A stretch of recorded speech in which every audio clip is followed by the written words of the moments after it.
friends, welcome back to our channel. You are watching our channel Ipsit and Kashvika. मैं हूँ काशविका। मैं हूँ इप्सित। और आज हम बनाने वाले हैं वो है तवा पुलाव। वो भी आपको हम बस 3 मिनट में आपको तवा पुलाव बनाना सिखाने वाले हैं और ये बहुत अच्छा होने वाला है, जिसमें आप सिर्फ 3 मिनट में तवा पुलाव बनाना सीखने वाले हो।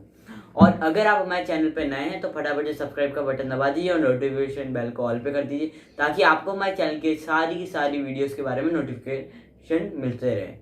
और प्लीज लाइक कर देना। हम अपने किचन में चलते हैं और आगे का प्रोसेस आपको वहीं दिखाएंगे।